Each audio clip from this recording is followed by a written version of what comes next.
Hey, Dale. Mac? How much truth is there to the story that Corvette was thinking about switching to a mid-engine layout for the C7?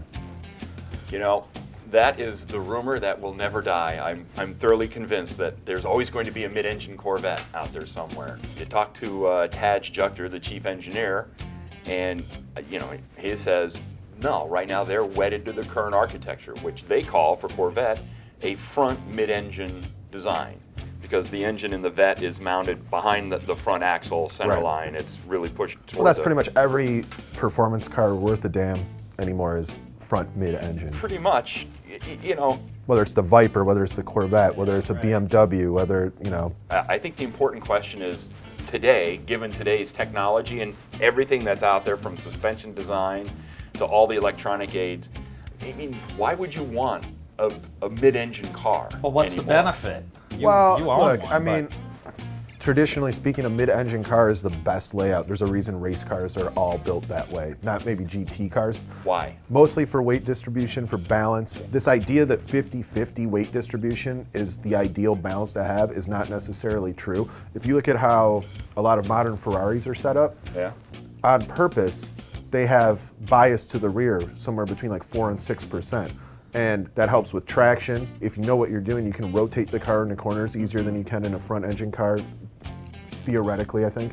911 is really the only sports car out there, or now GT car, that's still sticking with that rear engine design. Right, and I remember growing up in the 70s reading the Buff books that everyone would always caution if you're going to drive a 911 hard and fast on the track, you had to be really careful about the rear end snapping out on you. Right. You go hard into a corner and it loads it up and loads it up and loads it up, and then all of a sudden the camber shifts when it gets to this like tipping point and it like lifts the rear of the car in the air and kicks the thing sideways. So that was a suspension problem as much, if not more, than the fact that, the engine just happens to You're be in hanging the a back. ton of weight on the back end of the car Right. that wants to swing around in the corner. You can get that balance, though. I mean, Dale, what's the C7? They worked really hard to get it very close to 50-50. Okay. Taj says, when I've asked him before, ideally he would love to have a 45-55 weight balance. 55 rear? Front to rear. 45 front, 55 rear. That's bigger than But I was thinking. and it would be possible to do with No, the actually, transaxle and he things says like it's that, really right? hard to It's do. hard to go that far with Because- it. Battery back there, some more of the cooling. See, because the Corvette guys, they're not designing a pure race car. Right. They want to have cargo room. They want, a livable, comfortable cockpit. And I know Taj, and I've talked to him about this as well, I just didn't remember saying that big of a split. I mean, 45, that's a 10% swing. I don't know that there's a Ferrari right now, and I don't know what the LaFerrari is set up. I haven't seen the full spec sheet on that, but I don't know if any of those cars are that extreme. I'm thinking they're usually like, 48-52 or 46-54. Taj's argument is 45-55 would be ideal. Yeah, but it's hard to they've run move simulations stuff that far but back. they're working really hard right at the moment to get at 50-50 or even 49-51. Bottom line is there a mid-engine car that you've driven that you don't just say, man, that is just planted to the road better than anything else I've driven? You drive a Boxster, and it's just such a significantly great wired to the ground feel. It's hard to get that in anything that isn't mid-engine, isn't it? Yeah, I think so. And also, the closest thing to a Boxster would be like maybe not so much right now because it keeps getting bigger and bigger, but like of the last generation M3. Yeah. Did that feel like a front engine car?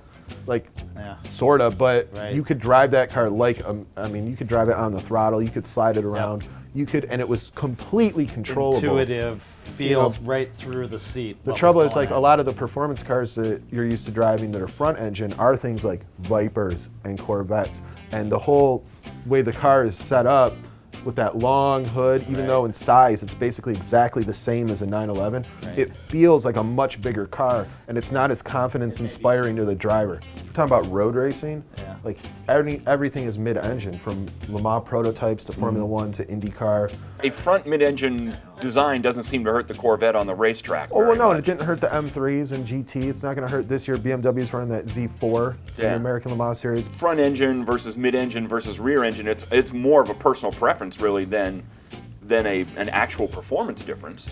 There are differences, but it's more about the feel and the character and how you get the max performance out of a car. You're going to drive a Corvette, different than you drive a 911. How can you even say all things being equal? Because as soon as you move stuff around, it changes the whole dynamic of the car.